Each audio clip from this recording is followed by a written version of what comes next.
Eu escolhi uma profissão onde não existe conforto, cara. E não existe conveniência.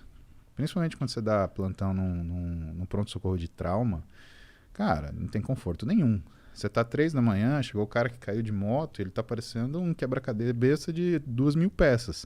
Né? Você fala, não, espera um pouquinho, para de sangrar que eu preciso ainda estudar o que eu vou fazer com você. Não, você se ferra ficando sem dormir, estudando, tomando café, virando noite, dia. Você para de assistir filme, você para de assistir TV, você para às vezes de sair com a tua namorada para assistir aquilo. Mas por quê? Porque tem uma finalidade. Não tem angústia maior para um médico do que olhar para um paciente e não ter ideia de onde ele começa a trabalhar. Isso é uma coisa impensável. E isso é uma coisa que move muitos de nós na faculdade de medicina. Né? Eu não tinha preocupação com prova, por exemplo, Monarca. Eu tinha preocupação quando o paciente fosse sentar na minha frente e falar assim, e aí, doutor, o que eu tenho? Cara, aquilo me dava um desespero que eu falava assim, eu tenho que saber das coisas. Isso a gente estava no primeiro ano passando numa matéria que chamava Introdução ao Hospital. E eu olhava com admiração dos meus professores, que eles conseguiam sentar com calma, ouviam o paciente e sabiam conversar com o paciente. E o médico, né, aquele médico bom, aquele médico antigo, aquele médico que ele consegue se conectar com você, porque o trabalho médico ele vem dessa conexão. Porque o que o médico faz, na verdade, né, o que ele vende é a confiança. As pessoas procuram o médico porque confiam nele. Não porque ele se formou no melhor lugar, ou porque ele tem a quantidade de diploma, ou porque ele fez... Não, porque confiam nele, né? E esses professores, eles sentavam com as pessoas e, assim, do jeito que a gente está sentando hoje, tudo bem, Maria, como é que vai você? O que está acontecendo com você? Não, mas antes, me conta um pouquinho da sua vida. Cara, aquilo era sensacional. Aí você descobria que você não pode tratar o paciente igual está escrito no livro de semiologia, como se fosse uma lista de ticar. Dor de barriga? Dor de cabeça? Tá caindo um dente? Tá caindo cabelo? Não é isso, cara. É uma coisa muito mais profunda. E isso, com o tempo, vai fazendo a gente entender que a gente tem que entender da pessoa, entender uma série de coisas. Mas o motivo principal, né, do desconforto inicial, e aí, de novo, a gente usa aquilo que desconforta a gente como ferramenta para a gente evoluir, é esse. E se você encontra pessoas que são fracas, o que vai acontecer? Elas vão fugir desse desconforto e não vão conseguir fazer o mínimo. É aquela história que hoje é clichê. Tempos difíceis geram pessoas fortes. Pessoas fortes geram tempos fáceis. Tempos fáceis geram pessoas fracas. E pessoas fracas geram tempos difíceis. E o ciclo se repete. Que geração que a gente está? Eu acho que a gente está numa geração muito curiosa, sabe, Monarca? Porque nunca a gente teve tanto acesso à informação e tanta história digital. Vou te dar um exemplo. Eu tenho uma foto do meu avô, pai da minha mãe. Eu tenho uma foto do meu avô, pai do meu pai. Quando eu for avô dos filhos das minhas filhas... Milhões de fotos, milhões de vídeos. Minha filha vai poder falar assim, olha, quer ver seu avô aqui? Ele estava ensinando isso que você quer saber, se o meu neto quiser fazer musculação. Né? Ó, ele estava ensinando aqui. Isso vai ser 2073... Porra, meu avô em 2020, ele estava andando de bicicleta. Imagina se você conseguisse ver o seu avô em 1920... fazendo um negócio, fechando uma parceria, comprando uma casa, pintando um celeiro, plantando um feijão, fazendo alguma coisa dessa. Muito foda seria. A gente tem uma memória hoje e que, assim, a geração anterior a nossa, os nossos pais, eles conheceram tecnologia.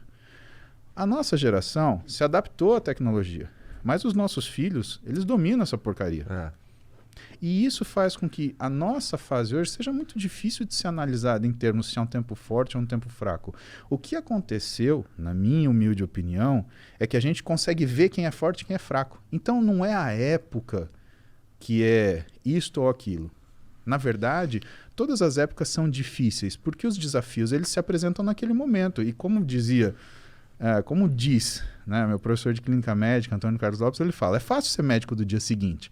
Quando o paciente está no leito, quando o paciente está todo controlado, medicado, você ser o médico que chega no outro dia e começa a pôr defeito, podia ter feito isso, podia ter feito aquilo. Cara, vai lá atendendo pronto-socorro, o cara sofrendo, gritando, berrando, passando mal, ficando tonto, desmaiando, a família desesperada, olhando para você cansado, com sono, sem tomar banho, com fome. Cara, então é fácil a gente avaliar, falar, foram tempos fáceis, foram tempos difíceis. Todo tempo é difícil. A questão é que a gente hoje consegue ver pessoas fortes, a gente consegue ver pessoas fracas, a gente consegue ver pessoas fortes que se portam como pessoas fracas e pessoas fracas que estão tirando daquilo que é a fraqueza delas a força que elas precisam para sobreviver. E o que eu realmente acredito é que a gente tem uma situação onde as pessoas privilegiadas hoje, que ficam inventando o problema, e a gente vê muito isso na mídia. Gente que, né, é o tal do cara que é militante de iPhone. Ele fica fazendo passeata sentado no sofá da casa dele, né, muito confortável, com a Cancelando comidinha, as com não sei o pessoas. quê. Exato, a gente vê muito dessas figurinhas. Esse cara, ele não consegue trocar um pneu de carro. E por outro lado, você tem aquele garoto da periferia que não teve incentivo, que não teve ajuda, mas ele tem aquela gana de falar assim, eu vou me suceder. E esse cara, da fraqueza dele, ele vai tirar força, ele vai se superar. Então o que eu espero é ver isso. E eu acho que isso inevitavelmente acontecer, porque essas pessoas aqui, elas vão perecer, elas vão passar. Hoje, isso daqui não permite que as mentiras sejam eternas. Você mente para muita gente pouco tempo. Você mente para pouca gente muito tempo, mas você não mente para todo mundo o tempo todo. Acabou. Hoje está aqui, está registrado. E de novo a gente volta para a história da O rastro tá memória. cada vez mais aparente.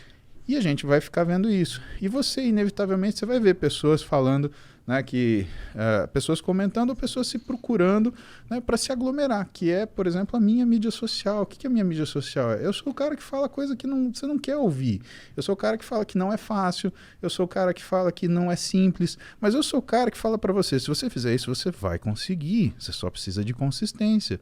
E eu tenho plena convicção que todas as pessoas que estão comigo no Instagram, no meu YouTube, elas são pessoas que eu seria muito amigo se a gente convivesse de forma próxima. Então, para mim, a mídia social, ela trouxe a oportunidade de eu ter amigos que, infelizmente, eles não estão comigo fisicamente. E esses caras, eles dividem comigo todos os dias, ou seja, no banho não tem calendário, eu pedalando de manhã, a gente conversando sobre os assuntos que eles querem saber, ou então nos posts que eu faço, ou então nos vídeos do YouTube, eles dividem comigo aquilo que é a nossa realidade. E aí a gente percebe o quê? Qual é a grande pergunta hoje, pelo menos para mim? Eu vejo que muitas pessoas têm levantado diversas bandeiras. E vejo que muitas pessoas querem muita coisa. E muitas pessoas que falam em favor da liberdade, elas querem tomar o seu direito. Porque o que conta é a liberdade delas, na verdade. Só que eu não sei de verdade, Igor, Monark, se essas são 10 pessoas gritando para 10 mil caladas. Porque se isso acontecer, a hora que as 10 mil resolverem falar, meu amigo, não vai precisar de grito.